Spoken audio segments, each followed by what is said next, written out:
Hello, everybody, and welcome back to another episode of Castaway Anime. I'm Neon Manta. And I'm Crunchy Bagels. I'm Armagon. And today, we found the coordinates to achieve the final episode of the podcast covering JoJo's Bizarre Adventure, Stone Ocean Part 6. And if you want to achieve heaven with us, go ahead and like the video, head on down to the comments, let us know what you think of the podcast, and finally subscribe to the channel for more episodes of Castaway Anime and other videos. Man, can you believe it's been a year since they released It has been this? a whole ass year. Kind of feels like the first batch came out yesterday. Honestly, it feels like at least to me, it feels like the first batch came out 2 years ago for how much I remember of it. Yeah, it's been a hassle with Netflix stifling the release schedule for no good reason. I guess it's pretty much inevitable, but yeah, we're gonna shit on Netflix in this because once again, the batch way of releasing episodes, I don't like it. It's bad. I Stop doing it. I'll give them this. This was the most I've seen people talk about Stone Ocean in its entire run.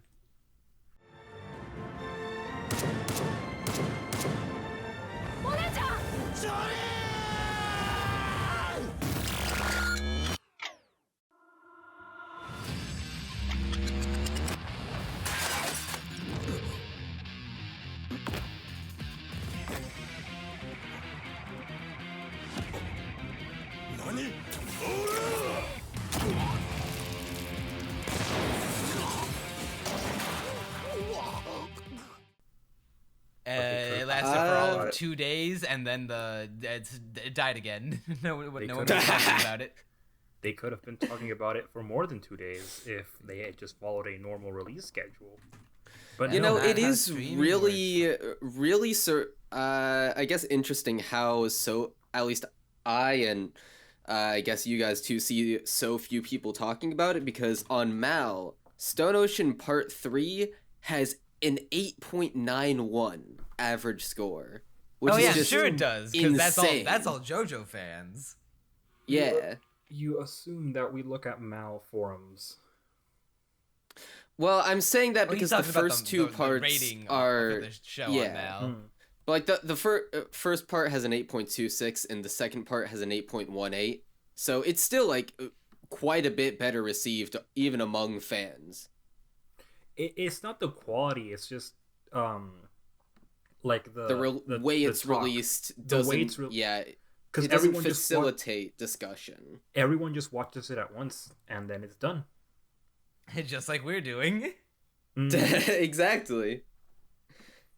So and it hopefully does the suck views will because trickle in on this one.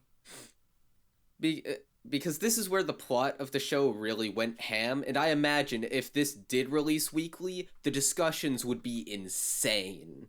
Because people would have no idea, except if they read the manga, but would generally have no idea where it was going. And I imagine some of those cliffhangers at the ends of episodes would leave people just fucking going insane on Twitter. Yeah, imagine an anime only seeing the end of the second to last episode and being like, "What the fuck?" Mm-hmm. I guess it's time to go ahead and get into the actual opinions about the show. Or actually, before we do that, I'm very curious. Armagon, Neon, you were both, let's just say, a little bit molding last time because they didn't change the OP. They did this time. What do you think about it? So there's two versions of it. Gotta keep that in mind. Version 1 is pretty alright. Version 2 is like the single biggest upgrade I've ever seen. Yeah, like Heaven's Falling Down by itself, like the first version, is okay. It's like I plan to do a ranking of all the JoJo openings in terms of both song and visuals at one point. And I will say this, Heaven's Falling Down, as it is okay. Heaven's Falling Down version 2 is in contention for... It's not not the best, but maybe top 3. Top 5 at least. Alright, my opinions on the openings are the first version, mid as fuck. It's kind of there's one part of the opening in terms of visuals that I kind of like. Otherwise, like, the song's kind of and just not very visually exciting. But I completely agree with you. Okay, so my experience with the second opening was watching it and being like, oh, I finally get why people like when they put sound effects in the final OP. I get it now. This OP single-handedly converted me to being like, yes, okay, I actually do want the sound effects now. It's the Danny DeVito I get it now pick. That's yeah, so I was a huge fan of the. I'm not sure what pick you're referring to. Honestly. Yeah, I'm not sure either. Goddamn, what was I about to say? Yeah, you got me thinking about Danny DeVito, and I got sidetracked. So Crunchy, I wanted to see your perspective on the second version of the opening, because it's only best appreciated when having seen literally all of the other openings of JoJo. Okay, this so is what I was talking about. Okay, yeah, I know that is Danny DeVito. Don't know what that's from. Yeah. Okay, so my perspective on the OP is that, well, first of all, the part where it's like heaven's fallen down, like that part is a lot more impactful in the final OP. Feels like it has a lot more drama and stakes because the visuals are more, relevant to the plot sort of climaxing. I love how they, at first it's just sort of mostly the normal OP, then it hits ya with all the sound effects as, I think it's literally right as it gets to the Heavens Fallen Down part, and they then put in all the sound effects, and I really liked that. And overall, I think it's just way better than the first OP, and it almost... Like the first OP's boring visuals, like, I don't know, it almost feels like a template just so that they can put all this stuff on top of it for the final one. Yeah, this is better than the first opening, for sure.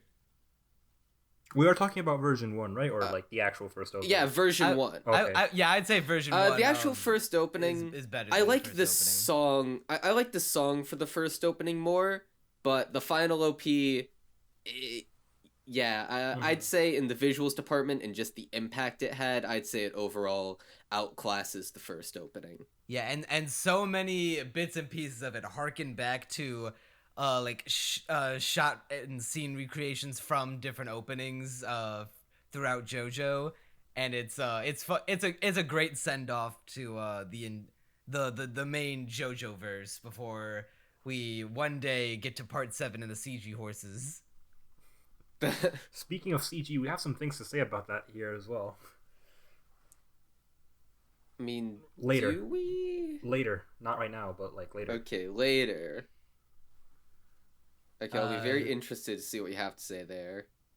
Yeah, Heaven's Falling Down. It's not something big, but it's like why? But we'll get to it. All right. So last time was a very negative podcast, I'd say. I mean, we all thought the show was at least adequate, and none of us thought it was bad, but we were overall like, making some weird decisions that we don't like. Netflix obviously being bad, and I was a big hater on the fact that they didn't have many character interactions. So I guess I'll start with this. This is infinitely better than Core 2 of this. Or, yeah, I'll say Core 2. Because it's weird. They call it Part 6, Part 2, and that's just utterly confusing. Yeah, so I'm going to call it Core 2. You can blame Netflix for that as well. Yeah. So, Core 2 is definitely the low point. This, I'd say... It's hard to rank with Part 1. Because... in retrospect, I think the main reason why I was so positive on Part 1, Core 1, is that I was new to JoJo's. This was all like a brand new experience to me. And, since it was so new, I was still getting, accustomed to it. It all felt very fresh as a newcomer. And then in Part 2, I was like, okay, it's kind of just a one-trick pony, isn't it? And part 3, it's iffy because it does still sort of retain that one-trick pony feeling, but it does at least have parts that differ vastly in tone and that do build up the characters, even if it doesn't have necessarily so many just fun interactions. It is still very fight-centric, but there's at least more, I guess, more dramatic stuff happening with the characters that makes them more exciting. So I guess that's my overall take on the part. The battles in this are like I wouldn't even call them fights like at this point. It's more of they're more of like traps that you just have to get out of. Insane wacko puzzles. That's another thing that I think puts this part above part 2, which is that I'm a huge fan. See, I'm not a big fight scene guy. I say this every single podcast pretty much. So I was a much bigger fan of let's put these characters in the most ridiculous situation possible and just see them scramble to find any solution. And granted, the solutions most of the time are a little eyebrow raising, a little, really? Would that really solve it? But, we'll get to that when we start talking more specifically about everything. No, Crunchy, it was imperative that Jolyne lights herself on fire with literally 0 negative consequences. Dude, actually, let's start with that, because when she's fighting Pucci, he also lights the room on fire, and I paused the video and was like, Pucci, you really think that's gonna do a number on her? Have you seen what she... That's not gonna do anything, dude.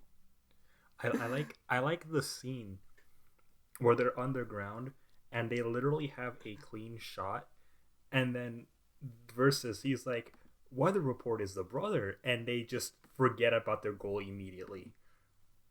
Like, we could have solved all the problems if she hit Pucci once there. Yeah.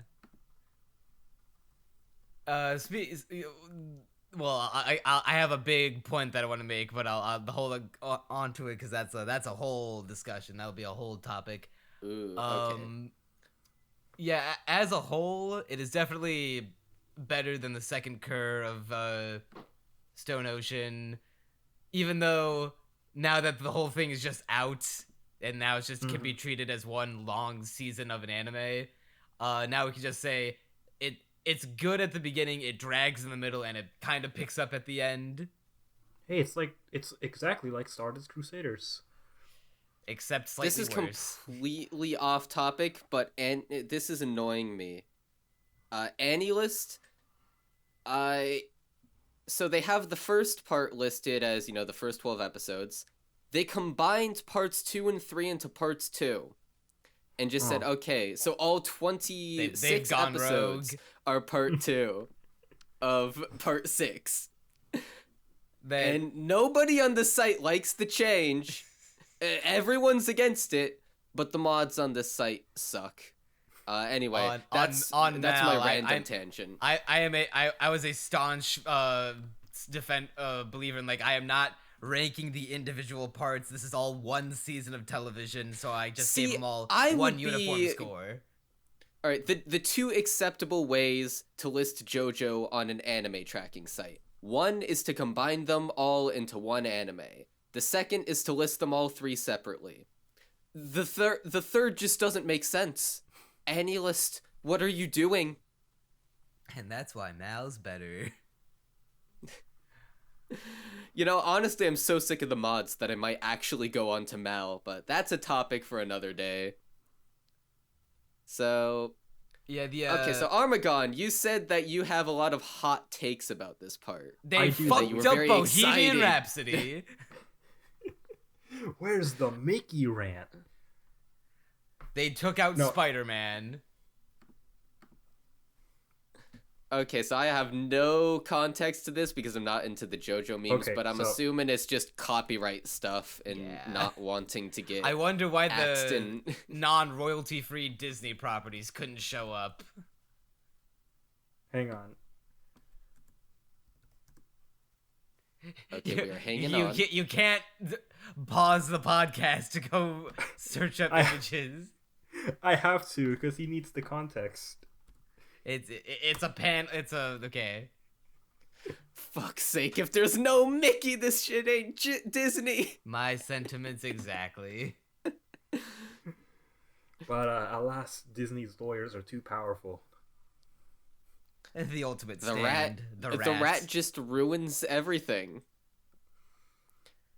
So Bohemian Rhapsody was one heck of a way to start off this core of episodes. It is a very fun stand. So the way it works is that basically all these story characters are running around town, just this one town, fiction. And it's based the whole fiction world. In general, and also paintings. And from what I can tell, the way it works is that any like books or but they had the TV showing paintings around the world. Mm-hmm. And any fictional character, whether it be like from a book, a show, or a painting. Kenshiro what I'm wondering, what I'm wondering is where's all the fan fiction characters, like the random books some 12-year-old wrote. That was Putback Man. Mm-hmm. Putback Man. The guy that Weather Report drew to put. Well, yeah, I know that. That's the fanfic OC. But it'd be, that is the one fanfic OC. But no, not an issue. But I do wonder. There has to be more than 0 12-year-olds in town who have drawn random characters, stick figures. I'm sure they came to life, but like, would you rather see some literally who's 12-year-old stick figures, or would you rather have seen Batman and Voltron? Exactly. Look at it this. Canonically, Cold Steel the Hedgehog was running around somewhere.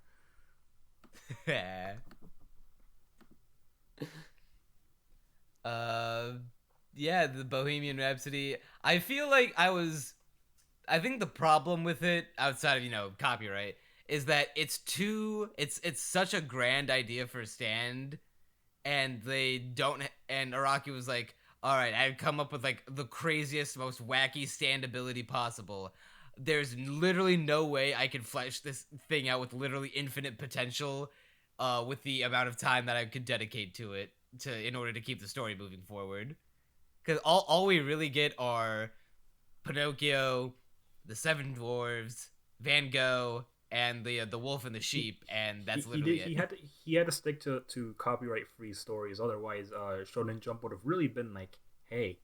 Well, yeah, I get that, but it's like, it's the kind of idea. It's like, it's so cool that doing so little with it is like inevitable, because it's a stand with literally infinite possibilities. Pretty much. I mean, I wasn't necessarily disappointed by that. I think what we got was probably one of the best stands. Yeah, like one of the best stands probably in the show, at least from what I've seen of it. I guess I should say of the part, because that would be more accurate. I do like how they keep on screaming, that's how the story goes.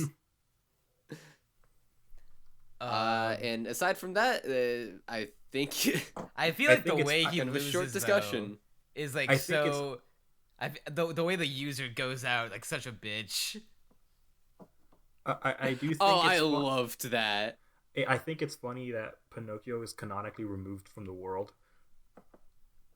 Was he? Yeah. Because they mentioned they mentioned all of the characters came back except Pinocchio, because Anasui destroyed it. I thought he put himself back together. He didn't. Yeah, I guess that just blinked that one out of my mind. Yeah, but yeah, I think it's funny that Pinocchio just doesn't come back. He's gone. Because did Rikiel die, or did he just get punched real hard? Like the rod using stand guy did, like, he got punched. Okay, because Versus died, and Ungalo, who was the user of Bohemian Rhapsody, just had a seizure, See- I guess, See, and like because like No, in the manga, what my sub said is that he just fell into despair and was so depressed that he couldn't continue anymore. I remember reading in the manga, like he actually did die. Like he couldn't accept that his stand had lost, and that was it. So he killed himself. he didn't even kill himself. He just like died from shock of my invincible stand has been defeated. I mean, at least the impression that I got from my translation of the subs was that he was just so depressed that he couldn't continue anymore. Just sat on that plane wallowing in despair. Why was that plane so empty? It was just him and the little girl. I Maybe guess she was they're right in first class. maybe she was one of them unaccompanied minors, and he was the designated looking after the passenger. So last podcast we were going ham about the show, or at least me and Neon were going ham about how it has such limited animation, right? Mm-hmm. And Neon for was the like, most it part, even it's looks... still kind of true. It's better this time little around, bit. but Yeah, compared I'd say to previous it's parts much of JoJo, more bearable. Yeah. To be fair, I have no reference. I think they for were that, able to so- dedicate the animation budget to where it actually mattered this time. Because, like, again, most of the stand fights in this are just more of traps, and you don't have to animate traps that much. So Especially that's in Fate Apocrypha. especially in the underground fight, like it's just a plane. It do be a plane though. I guess we can go on to. But I do Okay, like so how, after. I think it's interesting how this part in particular kind of just like makes stuff up, because the other stands that rely on like natural phenomenon is stuff that's actually real, and then now we get cryptids, and now we get rainbows turned you into snails, by the way, which I'm not sure how that relates to weather, but I mean, we'll get to weather reports. Insane, nonsensical powers. I mean, as fun as it was to watch the fucking Rod Fishman and Underworld, who I like, because I love talking stands. I love stands with personalities. But there wasn't like too much like of interest like to fill a podcast to talk about them, aside from, hey, that was a decent fight. But I am ready to talk about Weather Report. Okay, well, before we get to that, I do have a few things to say, because for pretty much every stand, except for the first one, where I was, I can accept that they can create their own cartoon characters. That's, like, the easy way, but, like, that's the most obvious solution, rather. mm-hmm. But for the Rods one, at first, it was pretty cool, but, my lord... I could not take it seriously once well, actually, no. That's a lie. So Once when you saw Jolyne what first Rikio lit herself... looked like, what is this man wearing? Before... Okay, well, even then, I could take the fight seriously, but when Jolyne first lit herself on fire, I was like, oh my lord, that's so raw. And then I imagined she'd have, like, at least 1 inch. It would at least... harm her in some way. Nope, not. And then not she an stands for the two of them just stand there, both on fire for like a minute or two straight, not taking any damage whatsoever, not being harmed at all, and I just couldn't take anything seriously after that. Like, how? Why would you do that? How does that make any sense? Because it's Shonen, epic. Shonen protagonists when they get punched across the continent. I mean, it's epic, but it's also like it doesn't make any sense. I refuse to suspend my disbelief for that. That is too stupid. Yeah, it was kind of ridiculous how she literally just set herself on fire with 0 negative consequences. And then we go on to Underworld, which basically what Underworld does is it transports people via a tunnel into basically disasters that happened way back when. Well, it doesn't need to specifically be disasters. It's also just generally more being able to recreate history. Anything that ever happened, you can put someone in it. Yeah. And they have to follow the facts. Like a Miami Dolphins football game. My big issue with this stand is that it's based on it's overly reliant on vague semantics. So the entire idea of the stand is that it recreates the facts of the situation. But okay, so at first, Jolyne and Hermes call up how did I forget his name? Emporio? I feel Emporio. Yeah, I actually feel bad for forgetting that. Holy shit. But they call Emporio, and he's like, okay, he's doing research about the scenario, and I'm like, oh, cool, Emporio's relevant now. He's helping them out with the battle, and he tells them that there are 2 seats on the plane that are safe. You can go to these seats and be completely fine because those 2 people survived. Mm-hmm. So at that point, they're going off of the facts of the situation that those 2 seats, because they had an air pocket, anyone in those seats would survive. Those are the facts of the situation. Except, those aren't the facts of the situation, apparently, because the facts of the situation are that the 2 people in those seats survived. Therefore, those 2 people will survive, and apparently anything inside their bodies. And it's at this point where it's like, okay, I get how those 2 people surviving are the facts of the situation.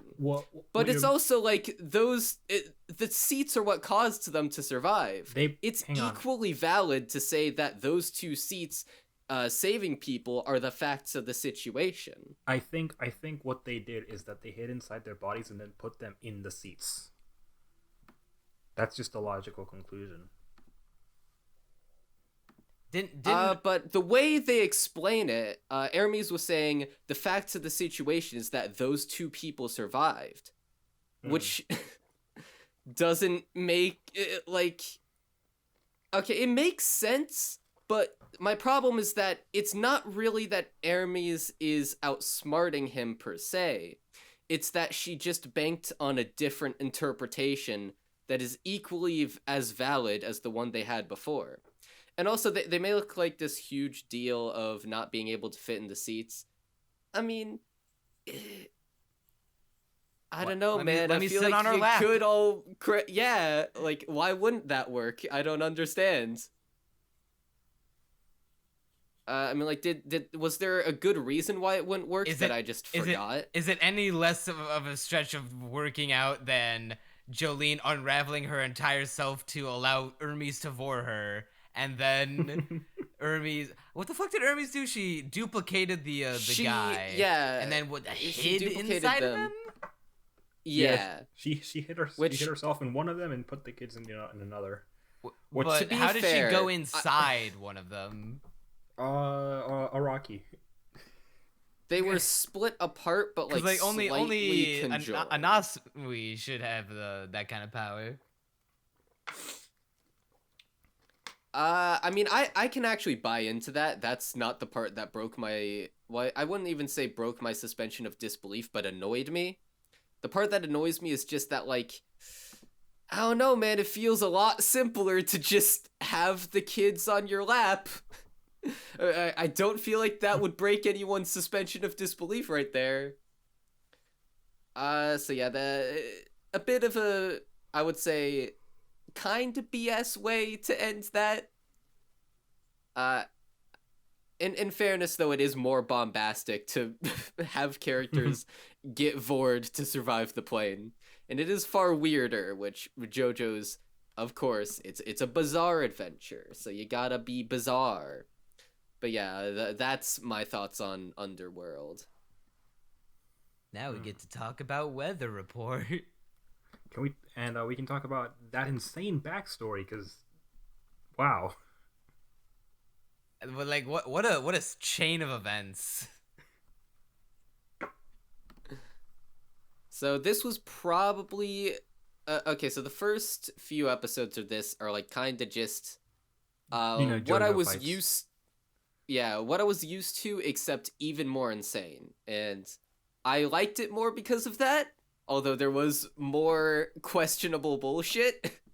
But, I was having a better time overall. And then this backstory came, and this is when I started actually, this is probably like one of my favorite episodes. Not even because it's necessarily like some masterfully executed thing. I'm sure Neon Manta will be annoyed that there was a narrator, but No, I was just that's glad fine. that what I was mostly glad for is that like finally we're just delving into all the personality and backstory of this character in this very raw, unfiltered way, and it's like that's what I like from storytelling, and I'm glad that we're getting some more character stuff when it's been so long since we've had pretty much any character building. Mm-hmm. So But, that like- was a but, breath like, of fresh air to me. and especially because like the backstory in particular is it's like a 0 to 100 type of like escalation. Yeah, Yeah, it's I kind of, on one hand, like it was pretty dramatic, the entire chain of events, but on the other hand, I couldn't help but find it incredibly humorous that like this whole thing kicked off because this one woman, her child was stillborn and died, and so she was like so emotionally damaged about it. She was like, I will swap this baby corpse with a one of these fraternal twins, and they'll be none the wiser, and she got away with it.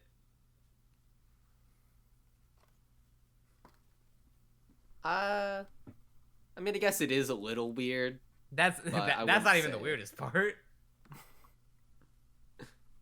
I think I know we will, this is jumping ahead in the story a little bit, but my favorite part of the backstory is when we're introduced to Weather, aka Wes, and he meets Pucci's sister Perla, and he's introduced in like a real cool, even though he's not yet part of the JoJo Joestar bloodline, even though he really never should have been in the first place.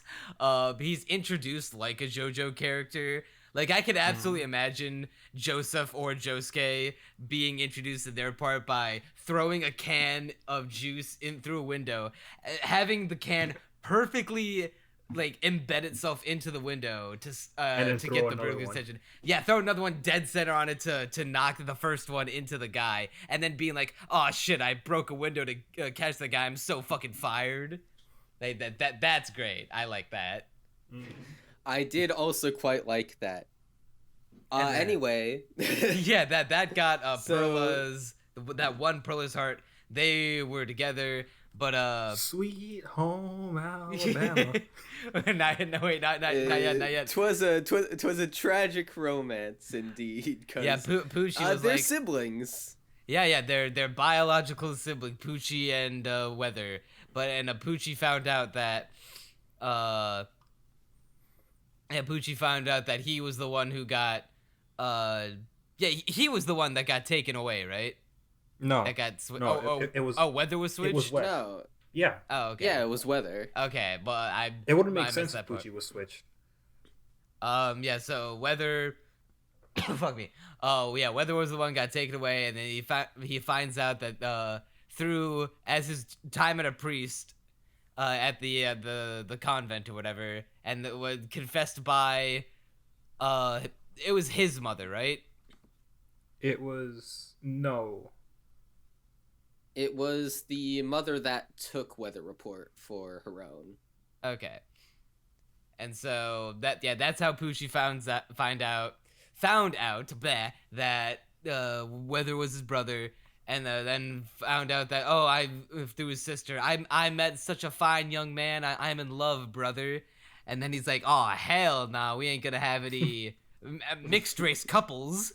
Cringe. But no, he just wanted he didn't want any trouble afoot. What? Why didn't he want the Weather around again? Because they were siblings, and finding out he is that your relationship he is morally against incest. It's So not. clearly he doesn't use Discord. Wait, is that how it works? Are Perla and Weather related? They are siblings. They're siblings. Okay. Did you just? Did you forget that Did part? you just? I Did knew you that watch they. this episode with your brain on airplane mode? I was too busy thinking about how goofy it's about to get. Wes is the brother of Pucci and Perla, and he was the one that got swapped. Okay. Okay, you see where my brain is failing to connect the dots is because Perla was not born at the same time as No. Weather and Pucci, so. But she's at that scene of in the graveyard though. Okay, all right, that I do remember that. So he was trying to break him up to prevent the incest. Sweet Incest is the best. Put your Alabama. sister to the test. So he goes to some random fuck off private detective, private dick, if you will, and be like, hey, here's thousands of dollars. Just do whatever you got to do to break up their relationship. They're not going to be seeing each other by the end of this, because incest is not the way of God. And then the detective found out, and he said, "All right, bet." And he said, I bet. But, oh, darn, there was just one wrinkle in Pucci's plan. He didn't do a background check on this guy. And turns out, don't you hate it when you hire, a private member of an investigative force, and they turn out to be a member of the Ku Klux Klan? Ooh, shucks. Yeah, that dude's making YouTube videos in his time, like top 10 words that rhyme with digger. You know what number 1 is? Trigger. Precisely. And so he rounded up he he found out that Weather is half black, and just rounded up his entire Ku Klux Klan in that part of Florida, and just was like, hey, let's go lynch this kid. And it just happened. It's like it escalated so quickly. Amazing. And and then the following tragedies could have been avoided if Perla just realized, hey, wait, there's a pulse here. A Romeo and Juliet moment. Except this time Romeo can't die. Oh my god. And so after upon seeing her sweetheart, having a bit of a rough day, I'd say, she decides, crap, I'm gonna go jump off a cliff. Well, so she goes jump off a cliff. Yeah, she just yeets herself off the edge and falls into the water below. And then Pucci finds out, and he's like, oh no. And so he's wading out into the water. He wades out into the water while some other people are grabbing Perla's body, taking it out of the water, and then he's like, no, get your hands off my sister. And so he grabs the body, and he's racked with I was sadness. supposed to be the one to fill your dark soul with light.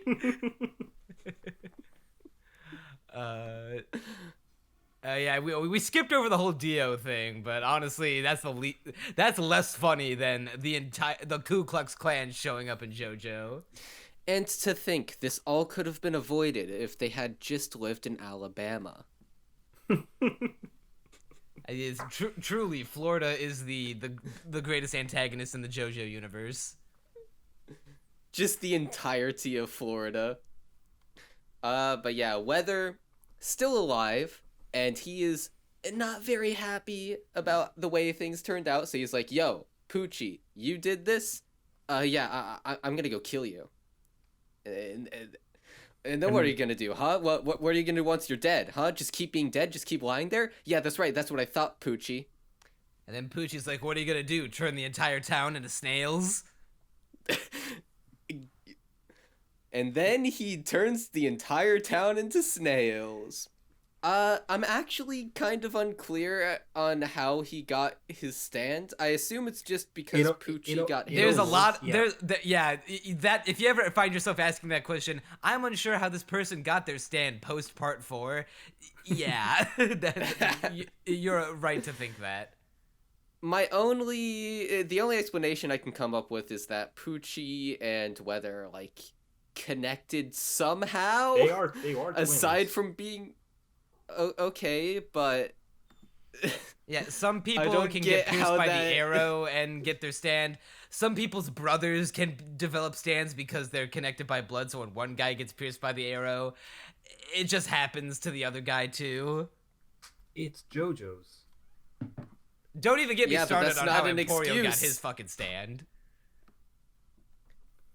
I literally don't even know how. I have exactly, zero exactly, recollection exactly. of how Emporio got Emporio. his. I didn't catch the name the first time, but yeah, he just has it. Yeah. But why? I forget if I asked this in the last podcast. Does Anasui just have Diver Down? He didn't come in contact with the arrow, right? No, but like, I think he just has it. Yeah, he just had Diver Down. Why? I mean, he was born with it, I guess. Good question. Yeah, well, yeah. What makes Anasui so special that he had to be born with Diver Down, but Jolyne fucking Cujo had to get pierced with the arrow to get her stand, when she's the the daughter of like the most famous stand user. Plot. Exactly. Wait until we get to So I part guess this is, unless you have anything more to say about the backstory, I guess this is a perfect time to bring up, how does he turn people into snails? 7. That's a good question. The answer is we don't find out. I think do the get an explanation. Yeah, the explanation is that within the rainbows, there is weather reports like, I am going to assault your mind with subliminal messaging.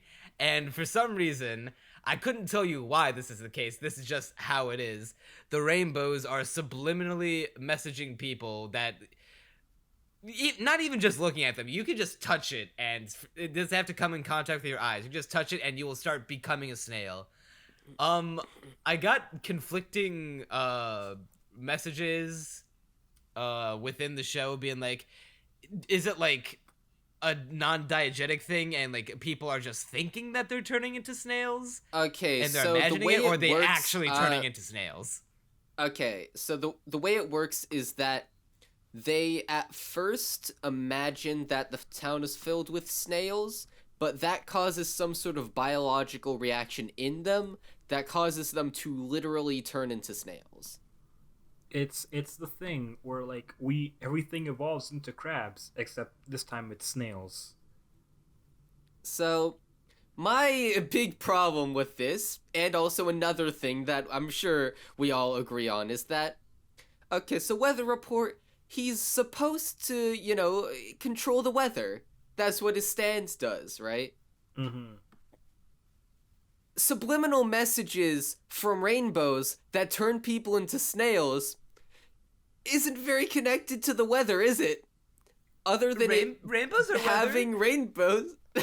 Oh yeah, sure. Rainbows are weather. You heard it here, folks. What do the rainbows do next? Do they hold guns and shoot people? Because that's just as valid as turning everyone into snails.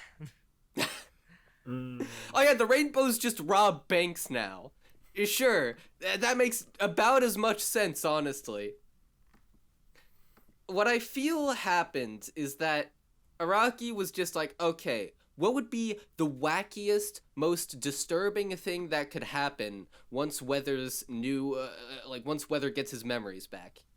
And the answer he came to is everyone turns into snails. But he didn't yet know how he would get it to make sense, so for a while characters are every once in a while like, how does this even make sense? How do they turn into snails? What does this have to do with the weather? Got me, Bob. I imagine Araki it was less the characters asking that and more so Araki being like, the glue fumes that he was huffing finally caught up to him. It caused him to have a lapse in his brain. And the subliminal messages thing whereas him just scouring every possible Wikipedia article, being like, okay, what pseudoscientific concept can I use to justify this? Are snails related to the weather? Oh no, okay. Oh no, what can I use? Yeah. That is what I imagine happened. It doesn't stop but that here, isn't by the way. even... It doesn't stop here. Yeah, by the that way. isn't... I would argue, even though that's the most bombastic one, they at least tried to connect it to the weather. Mhm. It's not the stupidest one. The stupidest one is when weather becomes a bloodbender. Ah, yeah. Yeah, For no reason. yeah, that should mention that. How did he do that? Okay, so...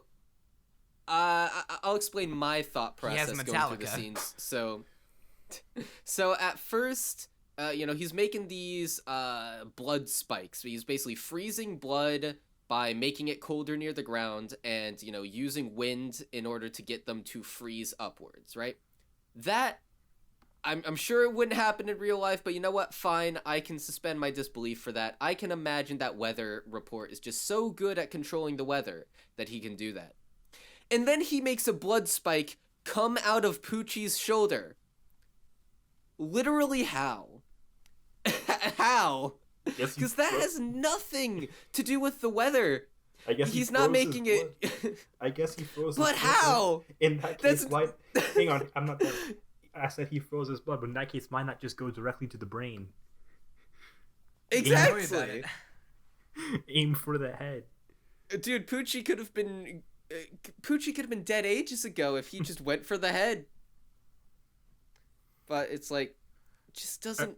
I It feel has like- I nothing feel like- to do with the weather. I feel like out of all of the JoJo villains, Pucci is the one who just simply gets away with it the most. Because there's I a mean, lot he- of instances where He he did win until he didn't. We'll get to that. There's a lot of instances where he could have just lost easily, and it would have been done. You fools! You absolute cucks! It was actually like fate that I got punched in the face so hard that my body is now tangled up in this metal frame. You think I am losing? Haha! You absolute buffoons! Because like it's not even in a Kira way. Because like at least Kira, we get introduced to Kira and we know he's like very paranoid. He's just a and very yeah. He's just a cautious. guy. Mm-hmm. So when Kira gets away with it, it's just because he's really he's being insanely cautious and all. Not the extent of Diablo, but still. With Pucci, it's just, hey, I got away. Yeah. Pucci's the master of just materializing the Batmobile and just running off. And pulling insane superpowers out of his ass. Oh, by the way, I can literally just make myself blind whenever I feel like it. Remember when I could, when my power was limited to just stealing stands and memories? No, turns out I could steal my own vision away. Okay, here's another one. Araki when it's too early to kill off the villain yet. Okay, I legitimately don't understand this. How did Pucci clone himself? How? Does that ever get explained? Because I don't remember an explanation. I think He just sort of does? I remember slightly what you're talking about. It's like when he grabbed Versus and made him look like someone else, right? Well, there was that, but there was also, he literally had multiple of himself. Hold on. Was it just him grabbing a bunch of people's bodies? No, it was after images, I think. Are we sure it's after images? Because he wasn't even going that fast. He wasn't even being Sanic. I'm gonna be dead ass. I don't remember. I remember the scene. I don't remember the explanation.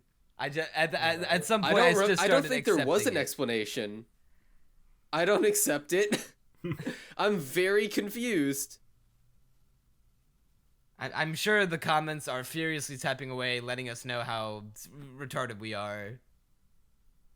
I just don't understand how he did that. How does King Crimson work? Uh, yeah, and then Pucci just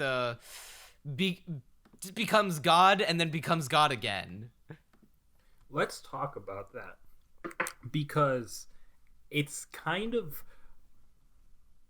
doesn't make sense. Yeah, Because why does him fusing with the green baby also cause the Joestar birthmark to appear on Weather?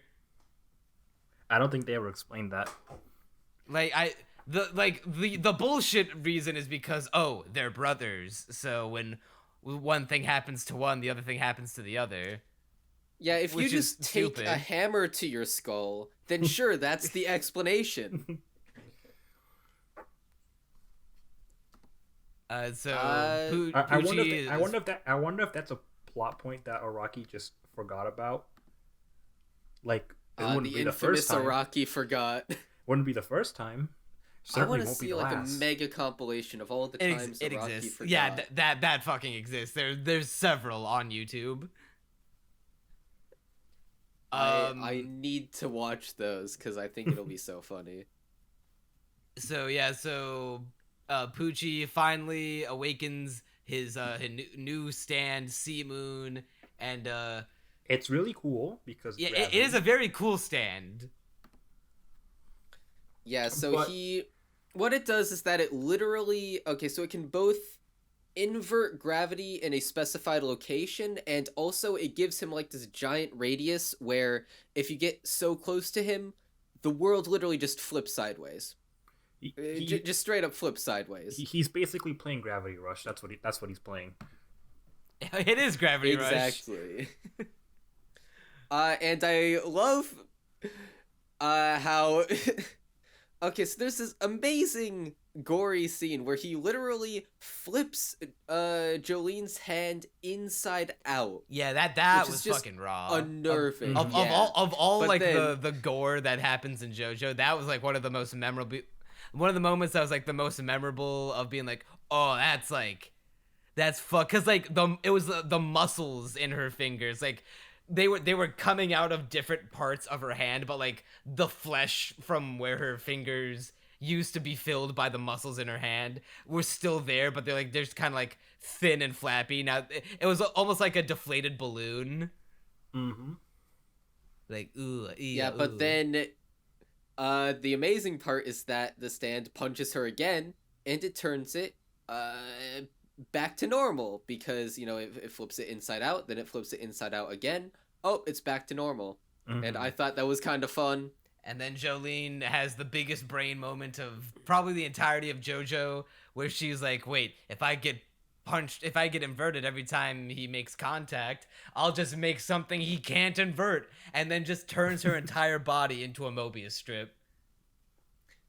I both love and hate that scene, because on the one hand, very clever. I do like the idea of using a Mobius strip. On the other hand, it's sort of like, okay, so previously in the fight, the stand punches her thread, then the threads start inverting. So I think it'd be equally valid to say that the threads in the Mobius strip should start inverting. But you know what? It's like the logic of using a Mobius strip. You're inverting a 2D awesome enough. Image. Yeah, you're inverting like a 2D image, so like it kind of works. I think he meant like the materials of the string. But is the string not just itself? Yeah, the string is still string. It doesn't become. But like it's not material. It's not normal string, is what I'm saying. Like the string is just the stone free string is just string. Like it's just the string of the stand. String. You can buy it at your local dollar store. I think it's a little pricey. I think what she like probably like does, but is like this was the easiest way to convey it. Is she's we've seen her weave her string into her own body before, so I think what she just did is she weaved the string within her, like her literal body. So instead of like just being a running thing of string where her body like used to be, and it's just like that part of her body is gone, I think her body just is encased in that string, and now it's incapable of being inverted. Mm-hmm. encased in the string? I'd imagine so. Like that's the only logical explanation. I'm trying to apply logic to JoJo's Bizarre Adventure. I mean, yeah, well, that's where you made your first mistake. Any logic whatsoever trying to apply it to this show. Yeah, but even then, while Sea Moon can no longer like damage Jolyne that much, they're still on the back foot. They're kind of getting owned because he can just flip everything around. And then Big Dick Jotaro finally gets back into the fray and completely owns Pucci. Yeah, he just stops time and is like, yo. You are already dead. And you are already auraed. And as cool as it is, we get back to a scene of Pucci getting away with it because Pucci then decides, hey, I've reached the conditions anyway. What do you mean? I don't have to wait until the new moon. It's not even... Like, wait a second. I get it now. I get it now, Dio. Instead of waiting for the 36 hours for the new moon to make the coordinates known to me, I will just float my body into where they was gonna be, I guess? The explanation is that, okay, so the new moon... But, like, here's the thing. Basically... The floating part, I would have bought it. The thing is, they specifically mentioned it had to be on a new moon. It was still daytime. So, like, how? Besides Araki forgetting his own... Besides Araki forgetting his own rules, but, like, you know... Okay, so the explanation they give is that Pucci's like, okay, so the new moon, it's like a slightly different gravitational pull than any other moon, because it's like a certain distance away from the Earth. And so it had to be on the new moon because of that gravitational pull. However, then a few episodes prior, it's established that, okay, so there's like different gravity levels in different parts of the Earth. You know, sometimes the sea level is higher, sometimes it's lower because of the different pull of the moon. So Pucci reasons that, okay, I can just find, like, a spot where gravity's a little stronger or a little weaker, and it'll basically be exactly like there was a new moon out. So, I guess the logic works. It's still a little bit of a cop-out, but you still got I guess away it's with it. fine. Yeah, I'd say this is one of the honestly less egregious instances of eyebrow raising in this show. And then he gets the most powerful ability of all, lag. You ever wanted to play Super Smash Bros. Brawl on lag while your opponent gets frame perfect combos or whatever? That's Pucci's stand. He's using rollback. It's not fair. So, and hey, this is probably my favorite part of... Yeah, I'd say the entire part. Just this final confrontation between everyone and Pucci. The following is good until it wasn't. Okay, I'm really curious about that until it wasn't. Because here's the thing. We almost would have had it, is the thing. This is my main issue with it, because literally just one change would have made it so much better. But as it is, it's kind of soured for me. Well, let's talk about it first. Pucci ascends, he has achieved heaven, and has achieved his stand, made in heaven, with the power to accelerate time, because you can't have a JoJo villain without it being related to time travel in some way. Until we start getting ones that don't. Yeah, and until part... D4C technically could be considered time travel if you think about it. No, it's more like space and like multiverse theory, but like, who's to say? You know, it's not until part 8 where it's straight up like no longer time travel. Nope. Then it just becomes bad luck. So with Made in Heaven, what Pucci does, he does this even while fighting all of the guys. He is accelerating time, not just for around them, but for the entire universe. He is accelerating time in its entirety into the end of reality, the end of the universe, and he's gonna go he's gonna go so far forward in time that he's gonna go back in time to where the whole part started, and where he's going back in time to the first episode of Stone Ocean to get the Joe stars off the menu. That's right. He's going back in time to the first episode of Stone Ocean to get the Joe star bloodline off the menu.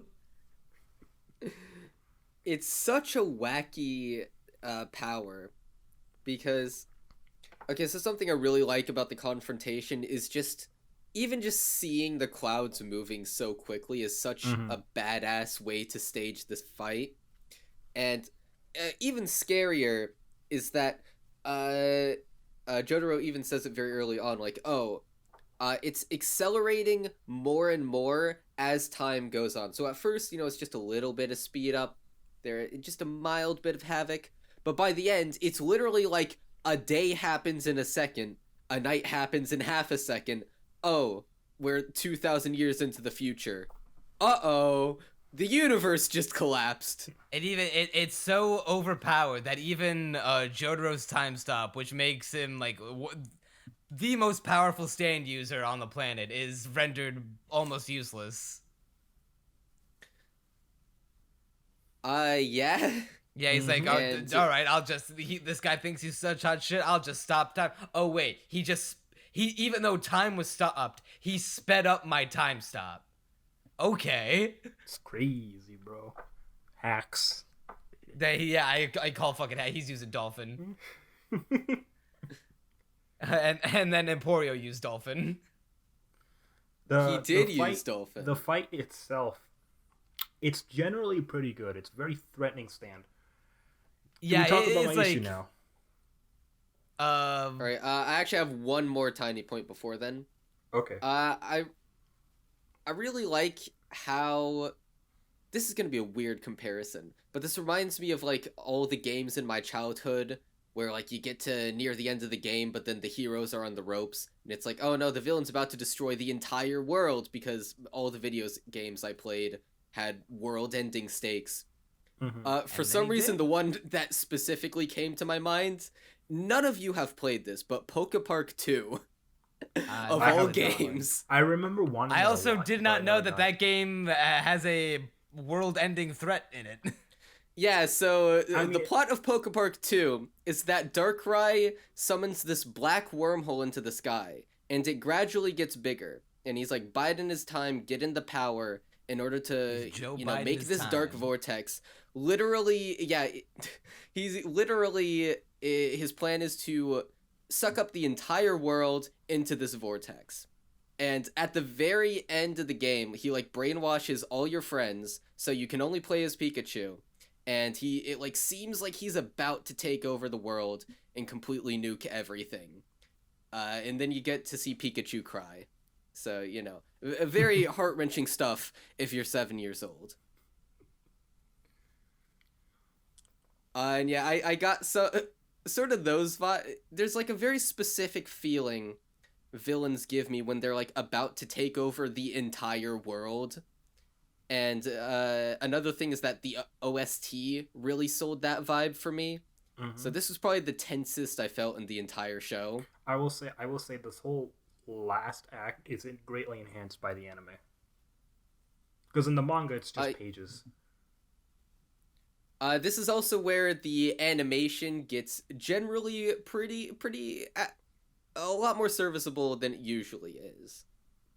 There are a few smooth cuts that I was like, ooh, it's nice that they, put these super detailed characters in that level of animation. Generally, it's just serviceable, but hey, it's a lot better looking than most of the show. Alright, now you can say your problem. Okay, so it's literally just one problem, but like I said, it sours me a lot. Jolyne was robbed. Alright? This is my main issue. She didn't get the kit. Yes, she was. Come on, Isaac. I've talked about this before. Hey, well, now that I finally have the show, hey, Josuke got robbed. That is true, and that's also kind of an issue. But like, no, it's actually the way Kira went out was like actually perfect. True, and to be fair, Josuke did spend most of the time fighting him. Anyways, my main issue is that I feel like there's no narrative reason for Jolyne to be like, go on without me, Emporio. I will stay behind, even though he's after you too. Like I just don't get it. Like they could have stalled him out. Yeah, They both. I don't get how like Jolyne, like her ultimate plan was to give Emporio the stand disc so that way he could somehow use it against him. I don't know. She has like, she either has like the utmost faith in Emporio, like, no, you fucking got this. This is your win con, buddy. Or just like she was banking on it being like, yeah, like this is literally, we're out of options. But like even then, because it's already established that the Dolphins will move faster than Pucci because they're not affected, and they're on the Dolphins. But wasn't Jolyne losing her body to the string? No, she was gonna let go. She could have like rolled herself back up, and she didn't. She chose not to. Oh, okay. Well, the reason why she said she did it, why she was gonna let go, is because basically Pucci.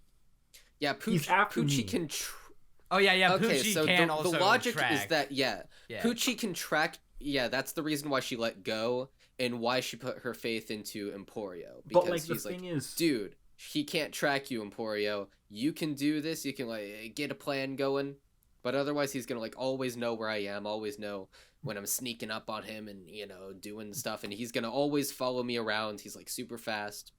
All right, just go escape Emporio, right off into the sunset, and get his ass. The thing is though, like Emporio was already a target anyways. Is the thing. So I mean, Jolyne was always, he was a target, but also, like at least with Jolyne, like even if she somehow got away, like she was fucked because Pucci would be there in half a second. Yeah, he could like travel the entire world in the time Jolyne blinks. Keep in mind, plot dictates that Pucci no longer uses his speed up ability to finish off Emporio after that. So. Well, yeah, that's because he canonically doesn't have it at that point. He does. Due to he does. Time travel. No, he does. He literally has made. He still has Made in Heaven. It's just not the timeline reset is not. It's not solidified until it reaches Cape Canaveral again. Yeah. So. But he still has it. Doesn't that mean he? Well, I wasn't the reason like he couldn't risk using it because he didn't want to risk jumping the timeline to Cape Canaveral before he killed Emporio. Because if Emporio made it to Cape Canaveral again before he killed him, then like he's set for life, right? Because like his plan is time loops around. He gets to Cape Canaveral. Once he gets to Cape Canaveral, the timeline's set. Nobody can do anything about it anymore. Until then, things can be reverted somewhat, and that's why when he was telling Emporio, he's like, hey, just let me get to Cape Canaveral. After that you can do whatever you want, because by then the timeline would be solidified. But obviously that didn't happen. He still had Made in Heaven though, and I think he still like moves fast in like the brief scene before Emporio summons Weather Report, but ultimately, which is bullshit, by the way. But I kind of feel like you wouldn't have to change much to also get Jolyne in that. Like, you could have had Jolyne and Emporio be the last two standing. And you wouldn't have to change that much of the plot. Also, Hermes went out like a fucking bitch. All she did was get her arms cut off and she died. Yeah, that was kind of weird. Like, Jotaro, I get it, but like, Hermes... Like... Yeah, man got his face cleaved in half. Yeah, he dead. Anasui got... ripped apart, I think. Mm-hmm. But Hermes, that's just a flesh wound. You can walk it off, I think. Yeah, in JoJo, that is a flesh wound. Jolyne lit herself on fire. Come on, Hermes. It's just a skill issue, bro. Polnareff survived. What, you don't have arms just to grab things, dude? Polnareff is like looking at Hermes like dying bleeding out in the ocean, and he's just like, suck it up. But yeah, so here's the one part about the ending that doesn't make any sense to me. Correct me if I'm wrong, commenters, and also fellas here, if I just missed something. a stand. They explicitly say that a stand user can only have one stand, right? I think because what happened was that Pucci, he did, not intentionally, but he did push the weather report disc into Emporio, and only Pucci can actually insert discs. But yes, but you can still only have one stand, right? Because I thought that wait a second, no, they literally in the first part.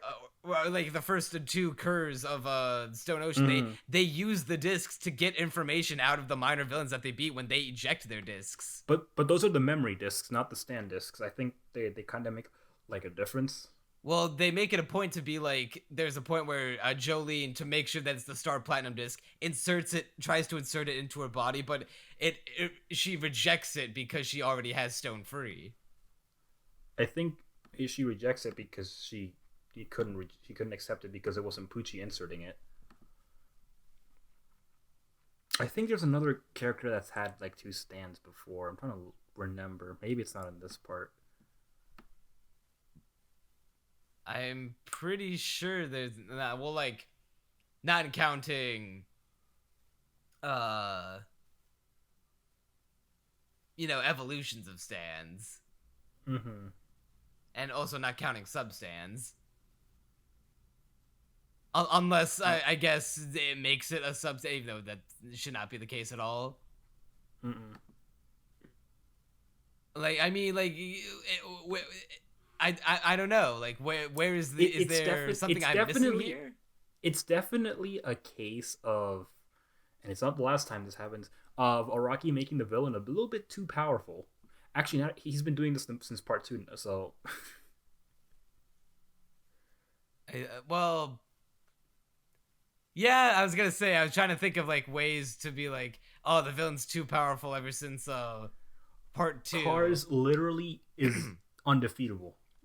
Yeah, Joseph won. JoJo had to pull the time travel thing out of his... Even though it was hinted, granted... I'll give it to Araki. He did hint at it throughout the. Actually, I think Kira's like the only one where he's defeated, and like you could go, yeah, that makes sense. He's just a guy. Yeah, he is just a guy. I was gonna say, they made him too strong by being like, oh, Bites the Dust is so powerful, except he, accidentally let slip that he was Kira in front of Hayato, and then that's how he got owned. And then part 5, ooh boy. And then he literally had to invent Super Saiyan to beat the part bad guy. And then part 8, ooh boy. I actually don't know how he beats him in part 8. Let's just say it's more or less very similar to part 5. Unless Josuke somehow used Soft and Wet to steal not just physical attributes, but just steal the power of unluck from the guy. Let's put it this way: Josuke 8 simply decides, I win. Let's just put it that Requiem. way. I was gonna say part 7 as well, but like because it's part 7, there's like genuine build up to it, so I can kind of like let it slide. Yeah. Plus, part 7 the villain gets to go Super Saiyan too, so that is fair. Mm-hmm. He gets to go Super Saiyan, and even then, Johnny's Super Saiyan gets undone by Diego just by pulling out the world. But yeah. Well, we're out of track. Yeah. The reunion at the end is pretty nice, but like I said, I'm still kind of just soured a bit. That's why I will say the ending is kind of bittersweet in the sense of like it is nice that the Jolyne, I like the bit where the new Jolyne is named Irene because she's no longer she's no longer beholden to the Joestar bloodline, so she doesn't need like to be called JoJo anymore. So now she can just like live like a normal life, free from all the bizarre adventures. It's more of she still has the bloodline, like she has the Joestar mark, obviously. Yeah, she has the mark, but she doesn't have the naming scheme. But Pucci was essentially like erased from existence, so the bad stuff of part 6, like, it never happened. or something like that. And I guess that influenced Jotaro to rename his daughter something else.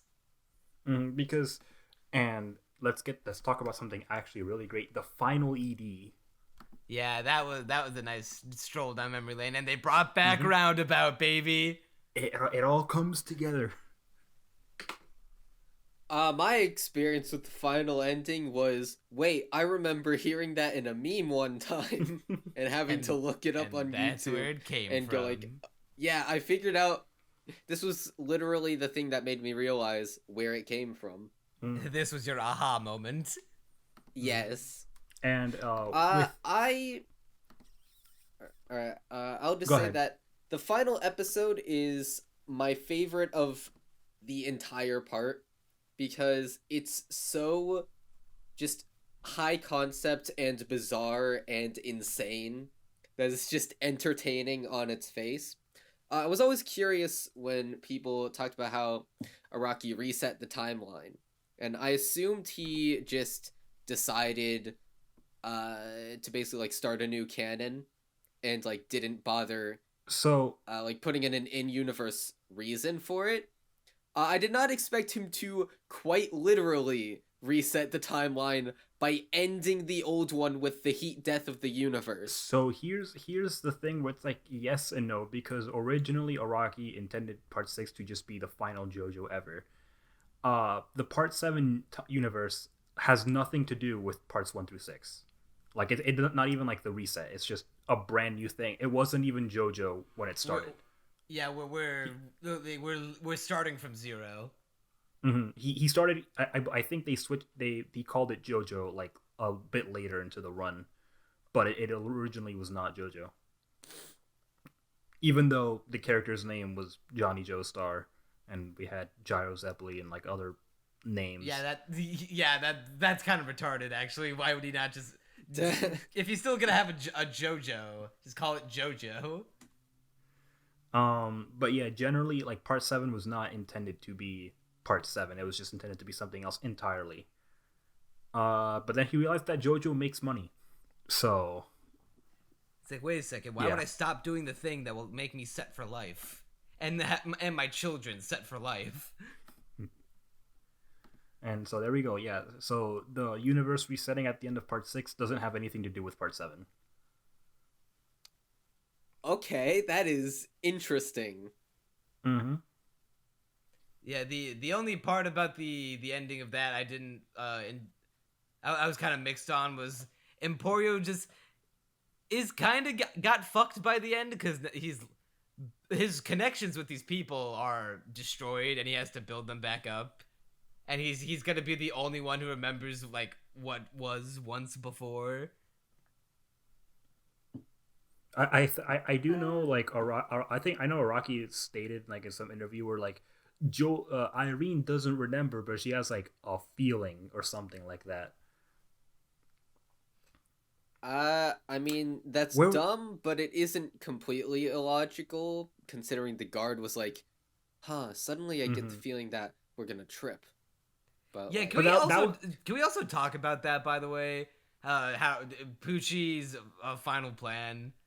Because like the whole reason he did that was that he wanted everyone on Earth to like the only way to true happiness, to heaven, is to accept your fate, and to accept your fate you have to have seen it happen. So he sped up time so that everyone on Earth and everyone who will ever exist will know exactly what's going to happen within their lifetime. Even if they don't know exactly, they're gonna have a vague feeling about it, which will clue them in to know what will happen, and that fate is inescapable, and that that is how people will be eternally happy.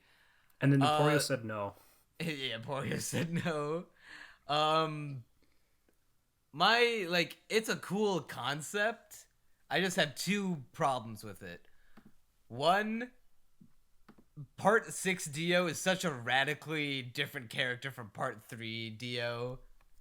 And it's hard to believe that the guy who at the end of Part 3 was just hell bent on just taking over the world and not being he was Part 3 Dio, and obviously this is a thing of not Araki forgot, but Araki just retconned. Part 3 Dio is just like, I'm going to take over the world and become the king. Because It's not like who the fuck's gonna stop me? Mm-hmm. That was Dio's plan since like part 1 even. Like he just wanted to rule. Yeah, but now, then granted, suddenly you could part 6 Dio started romanticizing it, being like, oh, actually, I actually wanted to do this kind of selfless thing for all of humanity to like push us forward so that we know our true fate. But I guess also with everyone having their fate, I also want to be the god of the new world. Which like is kind of lame. Like you can argue that it makes Dio a more interesting character, but it just kind of is weird in hindsight to like to know that all of the like the flashbacks that Pucci has of Dio in part 6 canonically happened in part 3, and that we're supposed to believe that's the same character going back to part 3. It's like on one hand, you know, I like that he tries to humanize Dio, but on the other hand, did Dio really need to be humanized? No, he's a fucking monster, and I like him that. Mm-hmm. I like when he's like, I like when he retorts to someone asking how many people have you killed to be like, I don't know, how many loaves of bread have you eaten in your lifetime? That's badass. It's not deep. It doesn't have to be.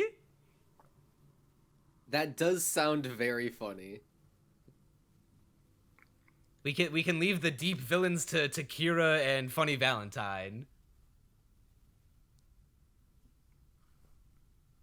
Is there much else we have to say about the show? Because I'm looking through my notes. This was generally a pretty short podcast because I feel like the main stuff we had to say, we kind of already said it in the discussion for Core 2. And this is like the production's slightly better. Mm-hmm. I haven't. Oh, go ahead. To me, it's Core 2, but the fights are wackier, which I enjoy, and there's a bit more good character moments, which I also enjoy. Despite my feelings on the ending, I do think that the anime makes me dislike it a bit less. Can we talk about that specific animation frame on Emporio after the second reset? Yeah. By the way, like who animated that? Because that was like the smoothest animation in the entire show. That, and also when Jolyne was like about to throw these fucking hands with Pucci underwater when she grabs onto the dolphin. Mm-hmm. Like that was sick. That is.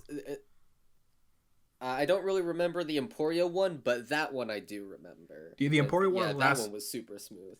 The Emporio one is like the one with like a split screen. For some reason, I'm not sure why, but I think they were trying to like recreate the manga panel there. Oh, now I remember what you're talking about. Yeah, like the wind like flows through his cap, and it's just like the smoothest animation ever. Okay, this is like completely stupid and dumb and like not even a complaint. But I've always hated this since the very first core of this part. The characters just appearing in like the little bubbles, or like anytime it split screens or anything like that. Mm-hmm. I don't know why. Well, actually, no, I do know why. I hate it because it just feels like, hey, you're an anime. You don't need to. You don't need to split screen. You don't need to put the little character's head there. You can just do it like an anime would. There's a narrative. There's a artistic merit to doing that in an anime. I'm just not sure I see it here. It's just really odd, but we did get a really smooth animation frame for some reason, and I think I'll accept that. Honestly, I hate splitting the frame in any show ever, pretty much. There are very few times when I think it actually works. Because why have a split screen in a TV show? That only makes sense to do if you're making a manga. Not like I said, there's like artistic benefit to like doing it, but like you have to know why. That's genuinely the thing I hated most about the RWBY adaptation. The one episode I saw of it, that it kept on splitting the screen for no reason. The anime or like the original show? The anime. The new anime. I've heard nobody talk about that, by the way. Yeah, because it was bad. Everyone hated it, but that's an aside. I've got a spicy take. Okay, This is my spicy least take. favorite part of JoJo. I think Stardust Crusaders is better. Whoa. Okay, Mm. that is shocking considering how you were talking about Stardust Crusaders. The Stardust Crusaders is the So- second worst, and here's the problem with Stardust Crusaders that you could easily rectify. Just watch it with a filler guide. Like literally, if you just it's just too long. But like, if you just watch like the good content that actually matters, Basically, just the second half. yeah, like some of the first half and then most of the second half. If you watch that, it is a better version of Stone Ocean. And if 'Cause- you want to watch the whole thing, what you do is you read the manga until you get to Egypt, and then you just watch Egypt. Yeah, Because the problem with Part 3's anime is the pacing. yeah. There's a lot Here's of my things- problem with the Part 6 anime. It's the least impressive looking of all of the JoJo anime, which is a damn shame. And I am not a fan of most of the cast. Like, I hate that I'm not a fan because these could be fun characters, but like, literally, what is Anasui? Literally, who is he? I guess that gets me to my main overall thoughts about the show because, well, I have been going very specific into certain think- scenes. I feel like I haven't gone very broad I with this feel like podcast yet, I'm gonna add to what Isaac said. I think the initial trio of Jolyne, Hermes, and Foo Fighters is good, and then Anasui Yes. and Weather Report are just kind of there. Yes. yes, but also I think the problem is a little deeper than that because I feel like past Core 1, there's just like zero fun character interactions. Like there's the one scene of Foo Fighters doing everything in reverse, and Anasui's crush on Jolyne is kind of funny.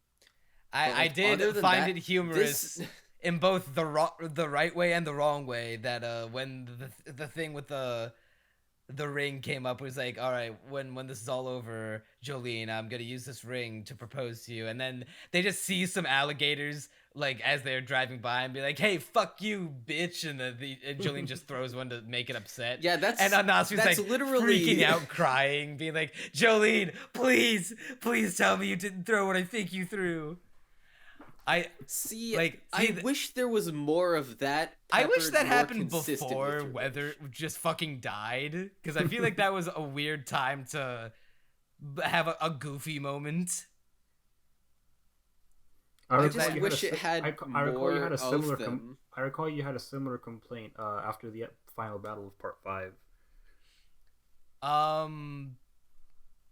I don't remember there being a goofy moment after Diablo's defeated, but from what I remember with Part 5, I think after I don't want to spoil it for Crunch in case anyone wants to watch JoJo. When you know who gets gated, quite literally gate kept. I feel like it's pretty serious from then on out. Like, yeah, Yeah? there's some slightly goofy moments, Hang on. like Oops. some random bystanders like freaking out over getting their bodies swapped, but I don't think they like dive too much into like jokey territory. It was after everything's all said and done. I don't remember there being any. I mean, like, yeah, I don't remember there being any like goofy. Definitely, if there were jokes, like once everything was said and done, Part 5, absolutely not to the extent of, hey, Weather just died. Let's have this little gag where Anasui is like showing the most emotion that he'll ever show in the entire show. All for the sake of a bit. Mm-hmm. I mean, I don't really mind it being. I mean, honestly, I didn't even think it was jarring. Like, it makes sense to me that the characters would joke around. Well, okay, the characters I aren't think- joking around. I But think it makes a little bit more sense from like a manga perspective, because like imagine like you're the manga reader, and the last chapter Weather Report died, so the next chapter you get a little bit more like some downtime before things kick off. I mean, what is the difference between that and watching the immediate next episode of the show, like I did? Binged. We had to watch it binged. Well, yeah. Well, okay. Manga readers had to like wait a week between chapters, but like, what if I read the manga right now and be like, all right, I finished that chapter. I'm gonna spend 2 seconds going to the next chapter. Like that only happens when it comes out, and then after it comes out, you don't have that problem anymore. Yeah. I mean, I don't really mind it. I just wish that there were more of them. I'd also wish that there were more of them because they split up the cast for like no good reason. Like why the fuck did they not all jailbreak as soon as Jolyne got out? I'm not sure. There are 2 bits of like character development in this show where I think Aramis points out that Jolyne has like matured and now has the fire to take on Pucci or whatever, and the second is that Anasui becomes less maniacal, less serial killer-esque. And in my head, no, Anasui does not have a character arc. He stays exactly how he was. We'll see. From beginning to end. I'm about to agree with you there because I feel like when I saw Hermes being like, "Oh, you've changed so much, Jolyne," my first response was, "Did she?" Because we've spent so long on the fights and so little time focused on her character. That's like, I understand the logic behind it, but at the same time, it's like the only meaningful difference to me is that now she wants to defeat Pucci. Like, that's basically all there is, at least from my perspective. Obviously, Hermes has more of a perspective on it, because she talks to Jolyne on a regular basis, but we see none of that dialogue. I'm gonna say, I kind of feel, not necessarily in a negative way, but between parts 3 and from parts 3 to part 6, the JoJo of each arc is kind of a static character. Because Jonathan has development, Joseph has development, then Jotaro doesn't. Josuke kind of not really. Giorno has none. And Jolyne just kind of doesn't either. Yeah, I would say that Jolyne has no meaningful development. Even if Hermes saying that Jolyne has changed is supposed to like clue the audience into, oh, she is developing, guys. There's a difference here, I promise. And yeah, to also me, it's just like, no, there isn't. Speaking of Hermes, after Sports Max and that whole thing, she's like done as a character. She's just one of the party members now. I remember liking her a lot in the first core of this part, but then after that, now she's just a person she's a tag along. Mm-hmm. She just doesn't do anything. Anasui has more to do than Hermes in this part. And that is just bizarre to me. I feel like this is my least favorite cast of characters to follow around with, of like all of the JoJo parts, because part 5 has probably my favorite cast, if I'm being honest. Like I like Joseph and Caesar at like more as a duo than I do Passion, but like Passion just has like just as many moments as Joseph and Caesar, but also have the benefit of them being more than 2 people.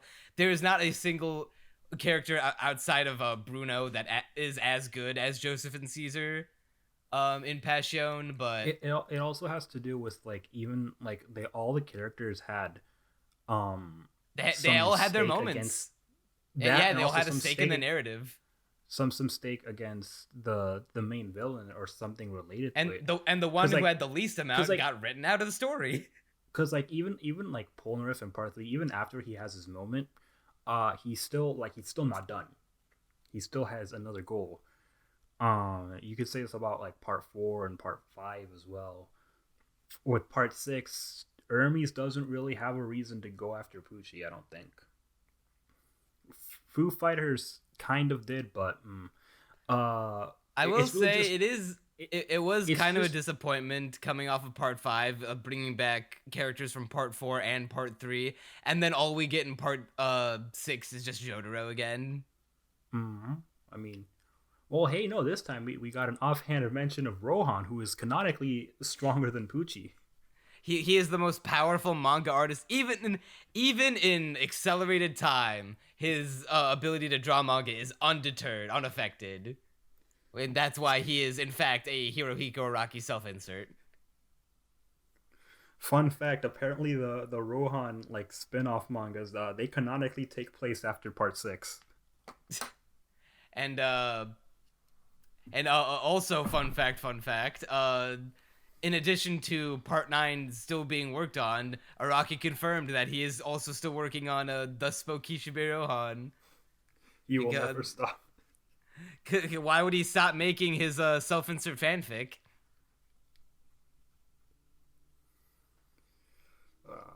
Man, if Rohan showed up for the final battle, things would have gone way different. Bro, he would just use Heaven's Door on Pucci, being like, I no longer want to accelerate time.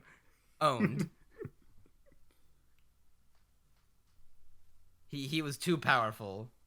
That's why Kira had to go after him first in part 4.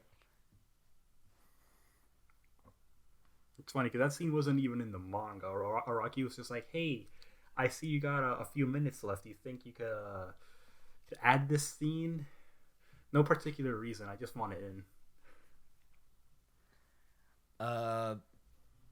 Yeah, yeah.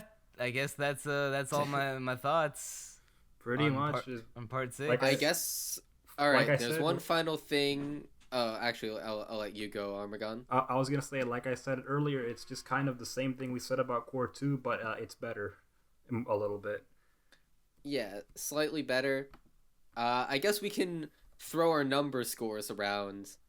My overall score, with this being my introduction to JoJo's Bizarre Adventure, it's like a light 6. Yeah, I'm feeling 6 as well. When I read the manga originally, I think I gave it an 8. I might, because that was like years ago. I think I might just bring down both to like a 7. Yeah, it's just it's my least. It's got few interesting characters. It's got subpar animation for JoJo standards. It's. I do want to not blame the animation completely on David Pro, because we know that they're capable Netflix of doing good shit. Mm-hmm, and we know that Netflix just wanted rights. So here now, this is the last bit of discussion that I want to end the podcast with. So now that the main JoJo verse is done and we look towards the future, when will part 7 get adapted? I predict 2024 or 2025. And if it ends up being a movie, you and I will have things to discuss. Yeah, but I think I mentioned this in one of the past podcasts that I said it years ago, being like, hey, part 7 has like a weird structure and a weird length compared to other JoJo's, and its reliance on horses being so key to the narrative will make it a bitch to animate. So it's going to be a movie trilogy, so because that's the only way they could draw the horses. But actually, watching the second version of Heaven's Falling Down put an idea. It got the noggin jogging. Here's my new number one wanted thing with part 7. Low key and high key. Fuck David. Give it to Kamikaze Doga. Like fuck it. Let's have part 7 be in the entire CG. Thing? Yeah, like in the style of the CG JoJo openings by Kamikaze Doga. I'm fucking down for it if it means we get the horses to be. Hey, the horses will be CG, but everything will be CG. That's pretty good. Speaking of CG, I never brought this up. The CG snails and like the CG ants. Yeah, that was kind of weird. It's not as egregious as CG fucking whatever the fuck his name was, Jumpin' Jack Flash from part 1 and White Snake, but yeah, whatever. I mean, I can live. excuse like the rods and the snails being CG because there's just so many of them. The one thing I am very confused by is the one shot where an ant is falling from the sky and then lands on the ground. Why did that have to be CG? It's just an ant. It's just one of them. Not sure. Listen, they blew all their budget on the Emporio shot. Yeah, they could only spread their resources so thin. Yeah, I during that one scene in the Heavens Falling Down OP where we see Jolyne holding the locket containing the picture of her mom and dad, and like seeing how expressive she is in that shot got me thinking like, you know, if they could have these character models be that expressive and move this clean, and have it look this good always, why not just let them do it? I mean, admittedly, it would look better. Kamikaze Doga is literally one of the best studios in the game right now, like full stop. Mm-hmm. Like, I'm not even entirely sure all the stuff they've done. Pop Team Epic, Gallon Dino, and the JoJo openings. Okay, so they're the Pop Team Epic studio then. Yeah, that alone gives them enough street cred to be like, yeah, fuck it, let them do JoJo. I trust them. Pop Team Epic is bizarre, so it fits. Oh yeah, they also did if any of y'all have seen it, they also did Ninja Batman. I was gonna say, I think realistically they would probably still do Part 7, but they might actually get Kamikaze Doga for the CG. Didn't they get Kamikaze Doga for like Aerosmith in Part 5? I think, but like I think so, because the Aerosmith CGI in Part 5 absolutely sweeps all the CGI in Part 6. Yeah, because Aerosmith actually looks good. Mm-hmm.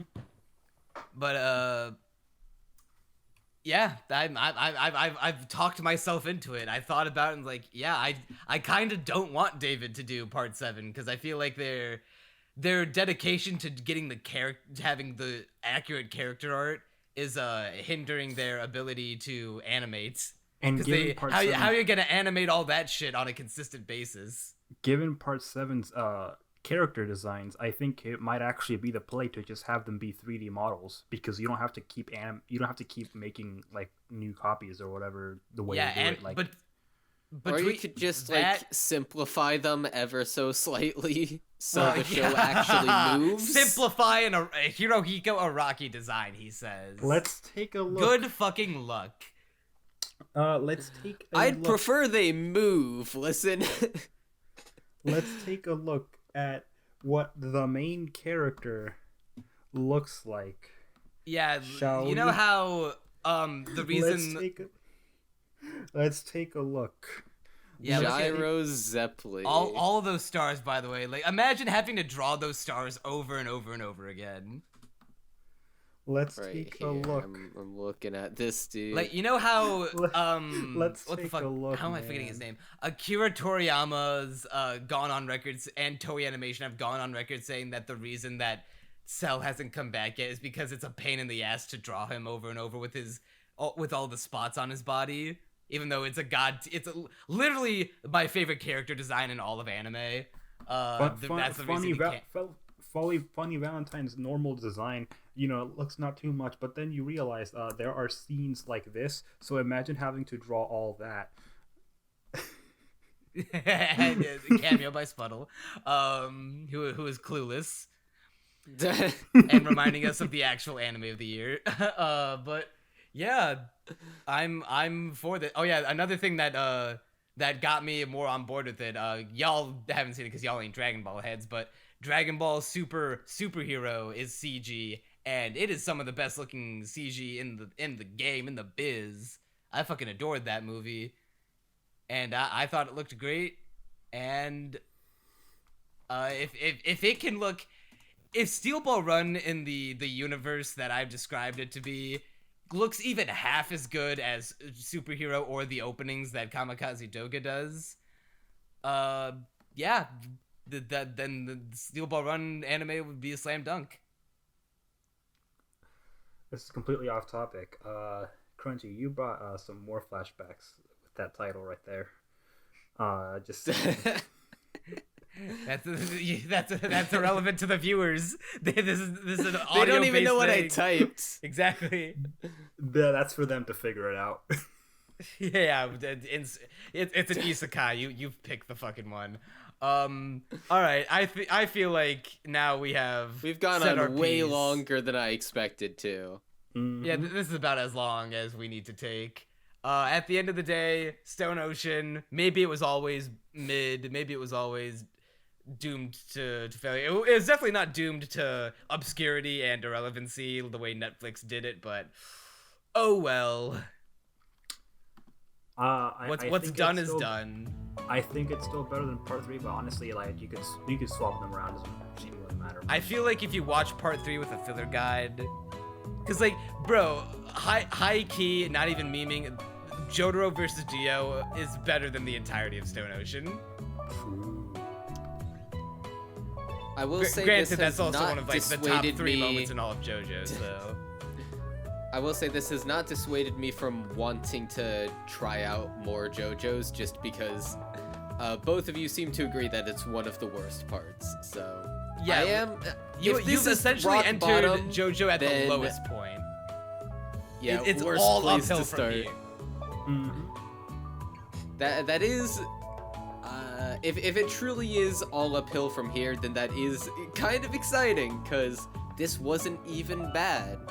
Like, aside from the mid-section, this is, like, a decently entertaining show, even if... I guess my main thing is that it's entertaining, but I don't care about it. I could drop it in an instant, and I would not care. Understandable. Understandable. Have But hey, a nice day. Mm-hmm. See you in 5 years for the Part 7 podcast. Yeah, well, we'll see where You will be the state back. of the podcast is at come then. We'll bring Well- it back just for that. Yeah. Yeah, that'll do her for this episode of Castaway Anime. What did you think of Part 6? Were you as disappointed that Netflix butchered it and doomed it to irrelevancy as we are? Head on down to the comments, let us know. Leave a like. You can find Armagon on his Twitter, because that's the only social that he has. Subscribe to Crunchy's channel, subscribe to this channel, follow us everywhere. That's it. We're done. 1 year in the making. Stone Ocean is done. I'm Neon Manta. And I'm Floppy Waffles. Armagon. And you'll see us next time.